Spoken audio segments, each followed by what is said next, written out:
Bienvenidos a esta clase de finanzas corporativas y específicamente la corporación. Mi nombre es Gabriel Flores Rosas y este material de aprendizaje ha sido desarrollado en lengua española para el curso Corporate Finance de Corporation de la carrera de licenciatura en Economía de la Escuela de Negocios y Economía de Atlantic International University. Universidad que se encuentra en los Estados Unidos. En la clase de hoy vamos a hablar básicamente sobre la corporación y específicamente 3 puntos de ella. Primero vamos a conversar sobre los 4 tipos de empresas, luego sobre la propiedad versus el control de las corporaciones y finalmente el mercado de valores. El material que voy a exponer a continuación está basado en el libro Finanzas Corporativas de Jonathan Burke y Peter DiMarzo. Comencemos. Cuando hablamos de corporaciones, debemos hacer hincapié a que existen 4 tipos de empresas. Y vamos a comenzar con la introducción de estos 4 tipos principales de empresas: las propiedades únicas, las sociedades, las compañías de responsabilidad limitada y las corporaciones. Se explica cada forma organizacional, pero nuestra atención se centra en la forma más importante, o sea, la corporación. Además de describir lo que es una corporación, y también se da un panorama de por qué son exitosas. Para comenzar, vamos a hacer notar el número 1, que son las propiedades únicas. Una empresa de un propietario único es un negocio que posee y opera una persona. Por lo general, las empresas con un propietario único son muy pequeñas y además cuentan con unos cuantos empleados, si es que acaso los tienen. Aunque en la economía no es relevante su ingreso por ventas, son el tipo más común de empresa en el mundo, que es lo que vamos a ver en la tabla que está en la siguiente página o diapositiva. La ventaja de una empresa de un propietario único es que es fácil de establecer. En consecuencia, muchos negocios nuevos usan esta forma organizacional. La limitación principal de una empresa con un propietario único es que no existe separación entre la empresa y el propietario. La empresa solo puede tener un dueño. Si hubiera otros inversionistas, no podrían tener un vínculo de propiedad con la empresa. El dueño tiene obligación personal ilimitada por cualesquiera deudas de la compañía. Es decir, si la empresa falla en el pago de alguna deuda, el acreedor puede y debe requerir al dueño que la pague con sus activos personales. Si el propietario no puede devolver el préstamo, él o ella deben declarar la quiebra personal. Además, la vida de una empresa de un propietario único está limitada a la vida de su dueño. También es difícil transferir la propiedad de este tipo de empresa. Para la mayoría de los negocios, las desventajas de una empresa de un único propietario superan sus ventajas. Tan pronto como la compañía rebasa el punto en el que puede pedir préstamos sin necesidad que el dueño tenga una responsabilidad personal. Es común que los propietarios conviertan el negocio en una forma que limite la responsabilidad personal. Permítanme ir a la siguiente diapositiva donde vamos a ver un gráfico y luego vamos a volver a esta. En esta diapositiva vemos los tipos de empresas en los Estados Unidos.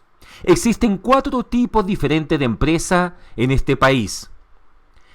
Si se fijan en el gráfico de la izquierda, en el gráfico A, tenemos el porcentaje de negocios al año 2000 y en el gráfico B el porcentaje de ingresos generados al mismo año. Cuando hablamos de propietario único, el porcentaje de negocios es del 72%, pero sus ingresos son apenas el 5% del país. En cambio, las corporaciones se proyectan al 20%, pero sus ingresos son del 85% del país. En el caso de las sociedades y las compañías de responsabilidad limitada, proyectan el 8% en términos de negocios y sus ingresos son apenas el 8 más el 2, son el 10%. Por lo tanto, nos damos cuenta que en conclusión, el porcentaje de negocios es mayor en el caso de los propietarios únicos, pero los ingresos a nivel de país en Estados Unidos al año 2000, sus corporaciones llevan la mayoría con el 85%. Volvamos a la diapositiva anterior. Luego tenemos en el número 2 las sociedades. Una sociedad se parece a una empresa de un propietario único, pero tiene más de un dueño. En una sociedad, todos los propietarios son responsables de las deudas de la empresa.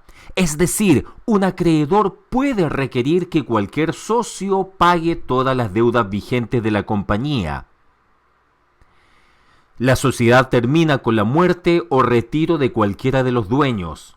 Sin embargo, los socios pueden evitar la liquidación si el acuerdo societario da alternativas tales como la compra ante el deceso o retiro de un socio. Algunos negocios antiguos y bien establecidos permanecen como sociedades o empresas de un propietario único. Es frecuente que dichas empresas sean los tipos de negocios en los que las reputaciones personales de sus dueños sean la base del negocio. Por ejemplo, las firmas de abogados, los grupos de doctores y las empresas de contabilidad se organizan con frecuencia como sociedades. Para dichas empresas, la responsabilidad personal de los socios aumenta la confianza de los clientes en que harán el trabajo para mantener su reputación.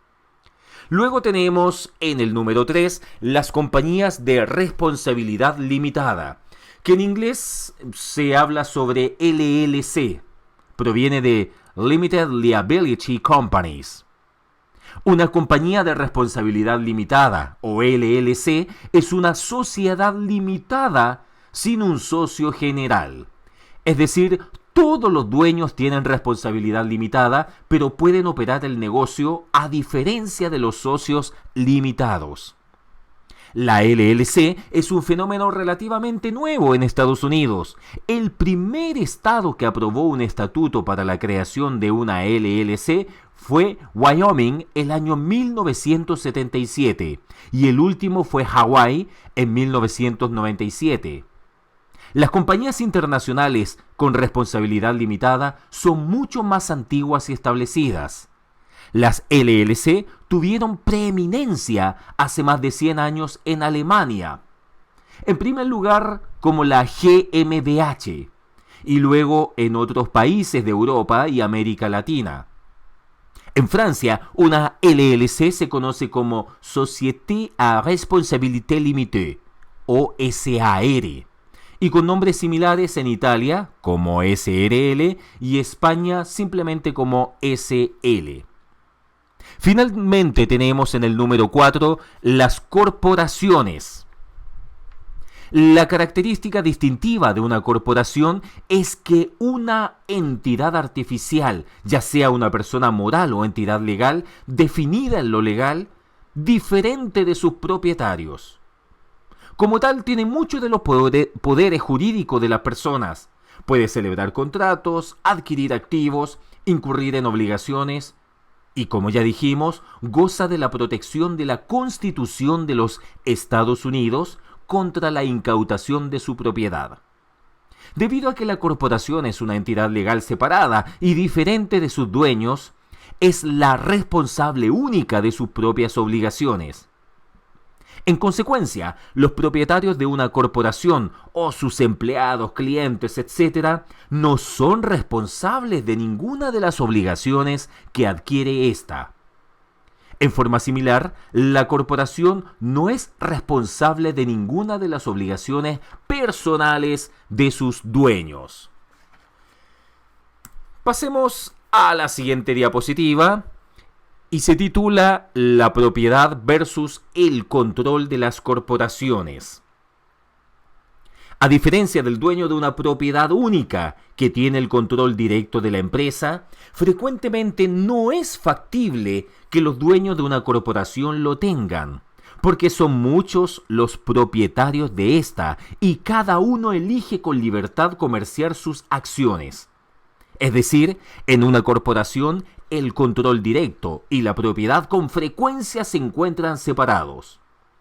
Es el consejo de administración y el director general y no los dueños los que ejercen el control directo de la corporación. El equipo administrativo de la corporación. Los accionistas de una corporación ejercen su control por medio de la elección de un consejo de administración, que es un grupo de personas que tienen autoridad definitiva para tomar decisiones en la corporación. En la mayoría de estas, cada acción da a su poseedor un voto en la elección del consejo de administración, de modo que los inversionistas con más acciones tienen más influencia. Cuando uno o más de los accionistas tienen una participación accionaria muy grande, ellos mismos podrían estar en el consejo de administración o tener el derecho de designar a cierto número de consejeros. El consejo de administración establece las reglas con las que debe operarse la corporación, inclusive la manera en que se compensa a los altos directivos de ella. Fija las políticas y vigila el desempeño de la compañía. Este consejo delega en su administración la mayor parte de decisiones que involucran el trabajo cotidiano de la empresa, la cual es encabezada por el director general o el CEO. Esta persona está encargada de operar la empresa por medio de instituir las reglas y políticas fijadas por el consejo de administración. El tamaño del resto del equipo administrativo varía de una empresa a otra. No siempre es distinta la separación de poderes dentro de las corporaciones. En realidad, no es raro que el CEO también sea el presidente del consejo de administración. La propiedad y el control de las corporaciones. En teoría, el objetivo de una empresa debe ser determinado por sus propietarios. Una propiedad única tiene un solo dueño que opera la compañía, por lo que las metas de estas son las mismas que las de quien las posee. Pero en las formas organizacionales con dueños múltiples, el objetivo de la empresa no queda tan claro. Muchas corporaciones tienen miles de propietarios o accionistas. Es probable que cada uno de ellos tenga intereses y prioridades diferentes. ¿De quién son los intereses y las prioridades que determinan los objetivos de la compañía? Más adelante se estudia esta cuestión con más detalle y eso es lo que vamos a ver muy pronto. Sin embargo, es probable que el lector se sorprenda al saber que los intereses de muchos, si no de la mayoría de los accionistas, son los mismos en cuanto a las decisiones importantes. Por ejemplo, si se trata de la decisión para desarrollar un producto nuevo que será una inversión rentable para la corporación, es probable que todos los accionistas estén de acuerdo en que es una buena idea hacerlo.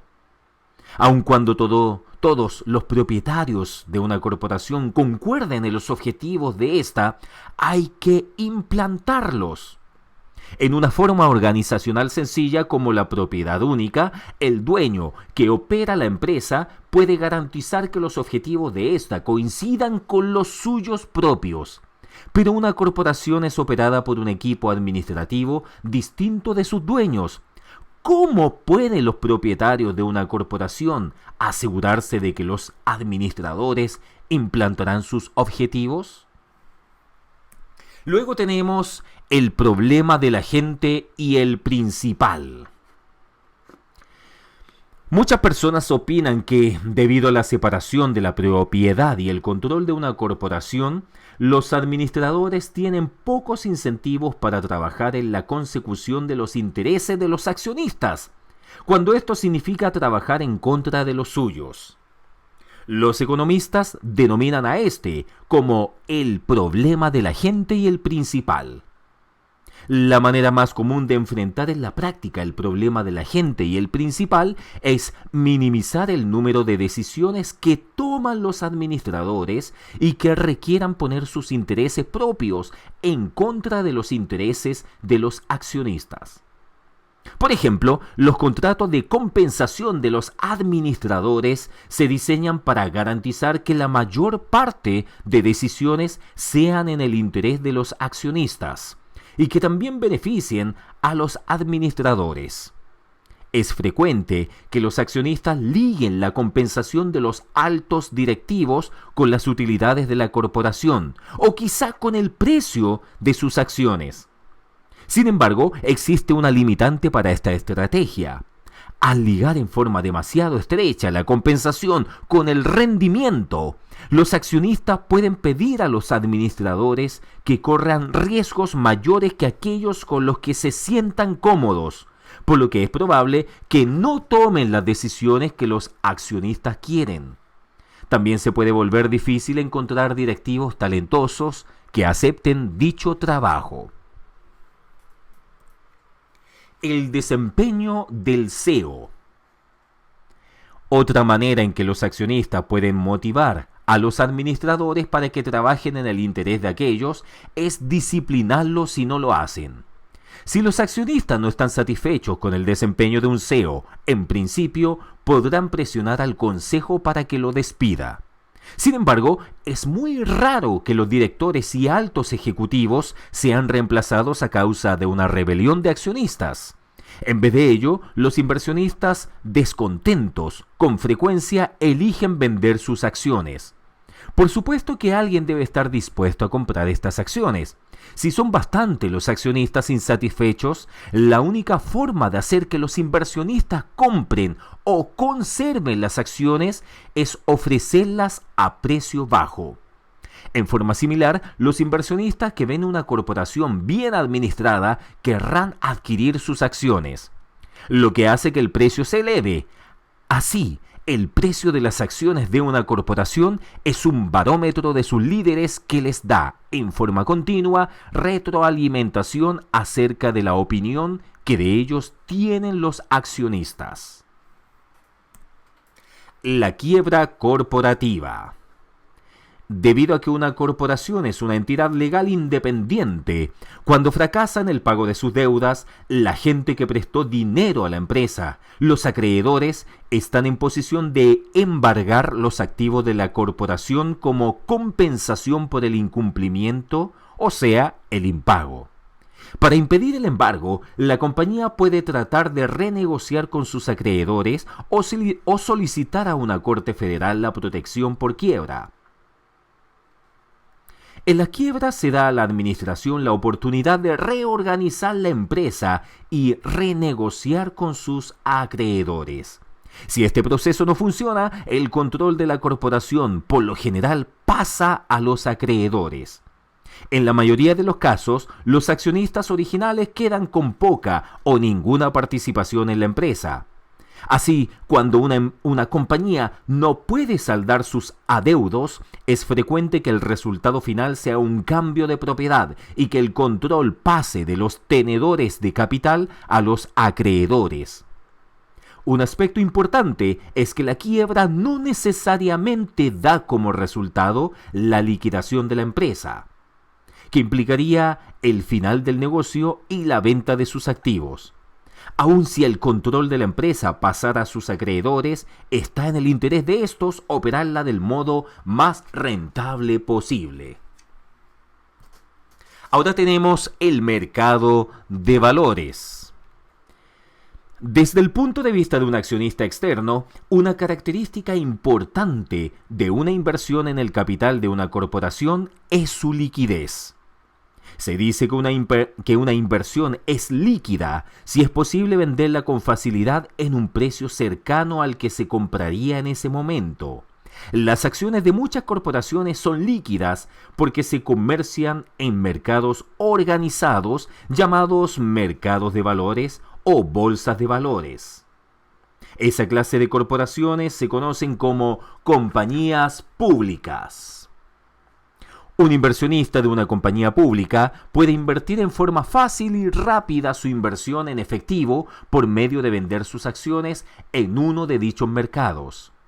Sin embargo, no todas las corporaciones son compañías públicas. Algunas de ellas, conocidas como compañías privadas, no permiten el intercambio accionario o lo limitan a transacciones efectuadas en forma privada entre inversionistas. Veamos ahora cuáles son los mercados de valores más grandes. El mercado de valores más conocido de los Estados Unidos y el más grande del mundo es la Bolsa de Valores de Nueva York, NYSE, NYSE. En ella se negocian a diario miles de millones de dólares. Otros mercados de valores de los Estados Unidos incluyen la Bolsa de Valores Americana, o Amex, Nasdaq, siglas de National Association of Security Dealers Automated Quotation, y bolsas regionales tales como la Bolsa de Valores del Medio Oeste. La mayoría de países tienen al menos un mercado de valores, y fuera de los Estados Unidos, los mercados más grandes son la Bolsa de Valores de Londres, LSE, y la Bolsa de Valores de Tokio. Aquí en el siguiente gráfico que podemos ver en pantalla se presenta la clasificación de los mercados de valores más grandes del mundo, según dos de las medidas más comunes: el valor total de todas las corporaciones nacionales que cotizan en la bolsa y el volumen anual de acciones que se comercian en la bolsa. En este gráfico tenemos la capitalización total del mercado en miles de millones de dólares. Y aquí podemos observar que quien tiene mayor movimiento es la Bolsa de Valores de Nueva York, que se encuentra en el sector inferior de la pantalla. El NYSE, o sea, la Bolsa de Valores de Nueva York, es un lugar físico. En el piso de la Bolsa de Valores, los formadores de mercado, conocidos en la NYSE como especialistas, ponen en contacto a los compradores con los vendedores. Fijan dos precios para cada paquete de acciones que ponen en el mercado: el precio al que estarían dispuestos a comprarlo, o sea, el precio de la compra a la compra, y el precio al que estarían dispuestos a venderlo, o sea, el precio a la venta. Los precios a la venta superan a los precios a la compra. La diferencia se denomina diferencial de compra-venta, debido a que los clientes siempre compran al precio a la venta, o sea, el más alto, y venden al de compra, el más bajo. El diferencial de compra-venta es un costo de transacción que los inversionistas tienen que pagar a fin de comercial. Recordemos que habíamos indicado que la diferencia, en este caso, se denomina diferencial de compra-venta, y eso en inglés se dice bid-ask spread. Además, el diferencial de compra-venta es un costo de transacción, y el término cost también se traduce como coste. El siguiente gráfico nos muestra el volumen total comerciado en miles de millones de dólares, y nuevamente la Bolsa de Valores de Nueva York es el que tiene mayor movimiento en este caso. Cabe indicar que estos dos valores, en el caso de ambos gráficos, corresponden al año 2004. El gráfico anterior, que es el que estoy mostrando en pantalla, es el valor total de todas las corporaciones nacionales que cotizaron en la bolsa al final del año 2004. Y este gráfico corresponde al volumen total de acciones comerciadas en la bolsa durante el año 2004. Muchas gracias.